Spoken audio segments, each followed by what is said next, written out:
Olá a todos, sejam bem-vindos ao primeiro vídeo de história aqui do canal. Desta vez eu estarei falando da história do jogo Fallout, estarei falando de uma das organizações mais notórias da franquia, a Enclave. Espero que gostem. Uma das poucas organizações criada antes da guerra que sobreviveu ao holocausto nuclear. Tecnicamente, era composta em sua maioria de descendentes de funcionários do alto escalão do governo, oficiais militares e cientistas. Também possui em sua composição funcionários de organizações poderosas, como a Valtech e a Poseidon Energy, empresas essas que faziam lobby em troca de benefícios no governo. Com a escassez mundial de recursos chegando ao seu pico, em 2073 os Estados Unidos conseguiram reivindicar a última fonte de petróleo cru do mundo, enterrada quilômetros abaixo da superfície do Oceano Pacífico.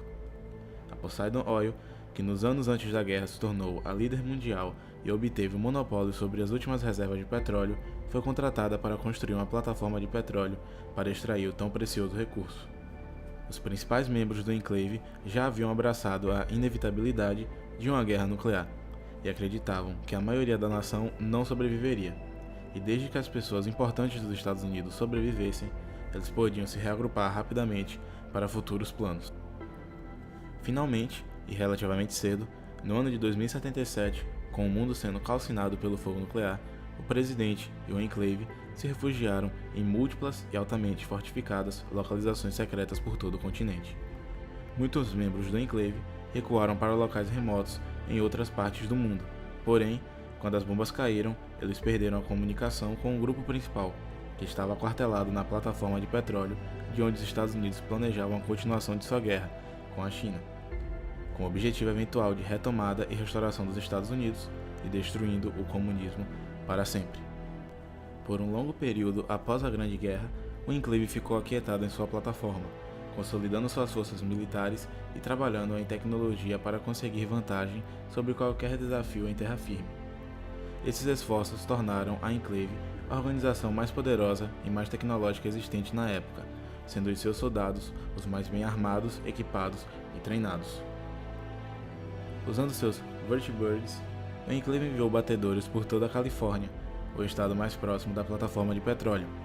Eventualmente, as tropas do Enclave se depararam com a abandonada base militar Mariposa, onde era conduzida a pesquisa do FIV, vírus de evolução forçada, antes da guerra. Vírus esse que havia criado os supermutantes, a maior ameaça para o Enclave. O Enclave escavou a base militar usando o trabalho forçado de mineradores capturados nas regiões adjacentes. Eles, eventualmente, encontraram as cubas nos níveis inferiores. Mesmo as cubas estando enterradas nas rochas e esquecidas por décadas, o vírus ainda estava presente. O Enclave coletou amostras para serem enviadas de volta à plataforma de petróleo para análise e estudo. Durante as escavações, os mineradores, alguns diretamente expostos ao vírus de evolução forçado, cru, outros caindo nos tanques do vírus acidentalmente, começaram a sofrer mutações, criando então a segunda geração de supermutantes. Os mineradores mutantes rapidamente subjugaram os seus algozes, tomando suas armas, o equipamento deixado para trás pelo primeiro exército mutante ou qualquer coisa útil espalhada no local. Os mutantes atacaram os níveis superiores e sobrepujaram as forças da base.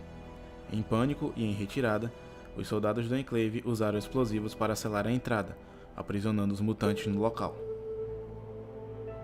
Embora as coisas tenham ido mal na base militar Mariposa, o Enclave ainda tinha as amostras de FIV que eles queriam. De volta à plataforma, os químicos da base começaram a trabalhar em um soro imediatamente. Eles descobriram que era possível fazer do FIV uma toxina incrivelmente potente e letal, que apenas afetaria mutantes. Mas para a pesquisa progredir, eles precisavam de cobaias.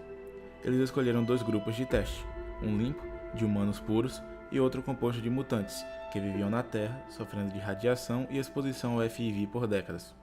Essa amostra impura foi encontrada na população tribal de Arroio.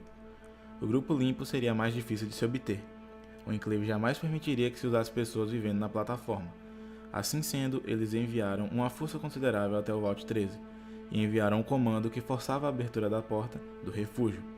Após eliminar uma pouca resistência, os soldados levaram os agora cativos residentes do Vault 13 para a plataforma usando os Vertibirds.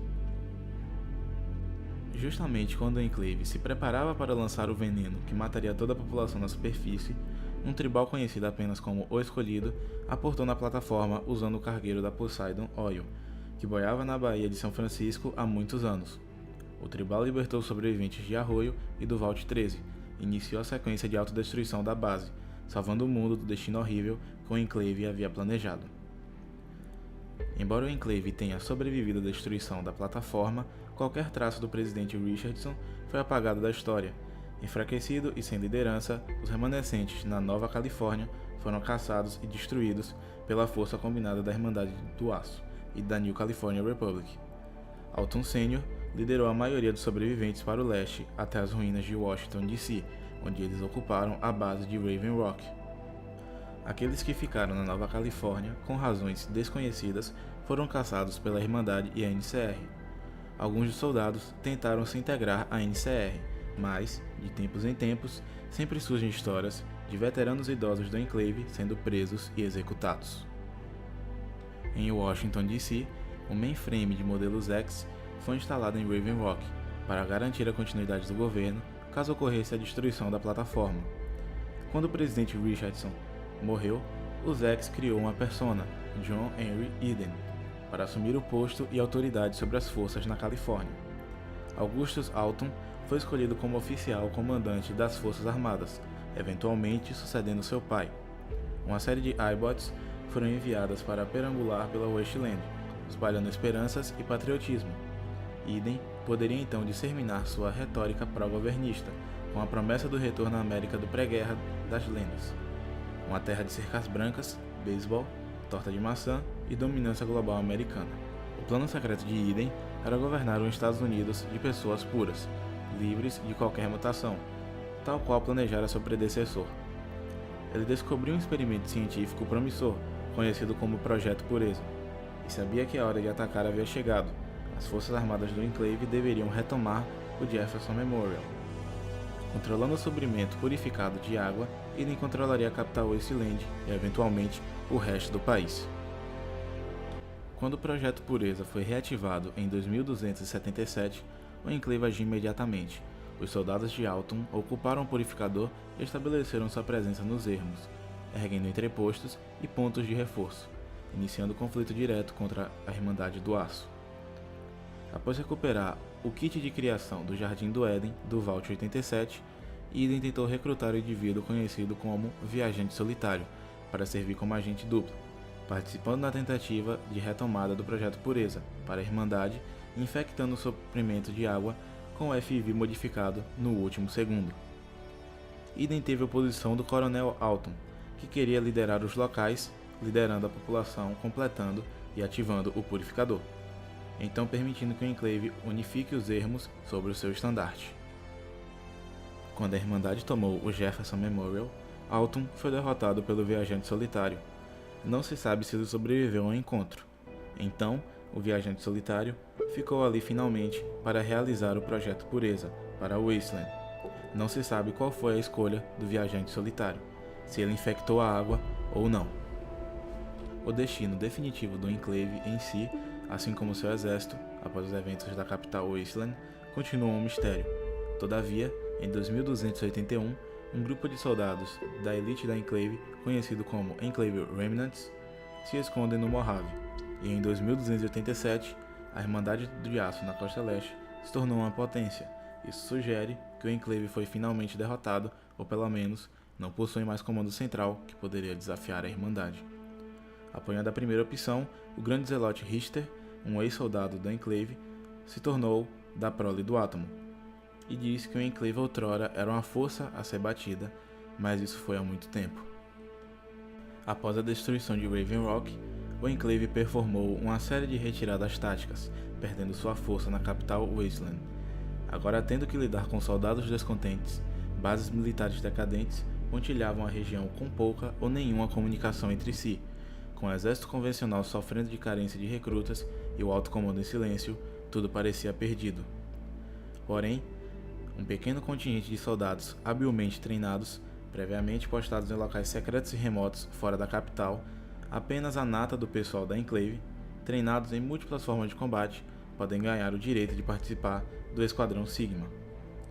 O Sigma opera em unidades de 6 soldados, que utilizam incineradores pesados e são liderados por um soldado usando a armadura Hellfire, que é uma armadura resistente ao calor. Ademais, cada membro do esquadrão é um veterano com experiência em operações de combate. Esquadrões Sigma são enviados para locais considerados de suma importância para a causa. Então, é esse o vídeo, pessoal. Como a história da Enclave ainda está incompleta e a gente não sabe ainda o que aconteceu, se a Enclave foi completamente destruída ou ainda existe alguma base da Enclave, por exemplo, pode existir uma base da Enclave em Chicago, então esse vídeo pode sim ter uma parte 2. Além disso, tem muita coisa que eu não falei, por exemplo, os equipamentos em si que os soldados usavam, as armas, as grandes armas da Enclave, as bases militares, falar mais sobre as bases militares que a Enclave teve, que foram várias, salvo a plataforma de petróleo, Raven Rock, a estação de satélites, a base móvel que eles também tinham. Então, caso vocês queiram que eu fale mais sobre isso, vocês escrevam aí nos comentários que eu vou estar lendo, pelo menos a maioria, certo? E espero que vocês tenham gostado dos vídeos, galera. Eu criei esse canal com a intenção de traduzir informações do inglês e trazer aqui para vocês em português. Eu realmente espero que vocês tenham gostado e perdoem aí algumas falhas minhas de narração, porque eu meio que tenho um problema na dicção da voz, quando eu vou falar o R, quando eu vou falar palavras que tem N ou coisa do tipo. Então, perdoem aí, caso eu tenha cometido algum erro. E sempre, galera, eu vou estar pedindo para vocês comentarem se o vídeo ficou bom ou se o vídeo ficou ruim, porque sugestões do que eu posso fazer nos próximos vídeos e coisas do tipo. Então é isso aí, galera, muito obrigado pela sua presença, muito obrigado por assistir esse vídeo até aqui, muito obrigado mesmo, valeu, falou!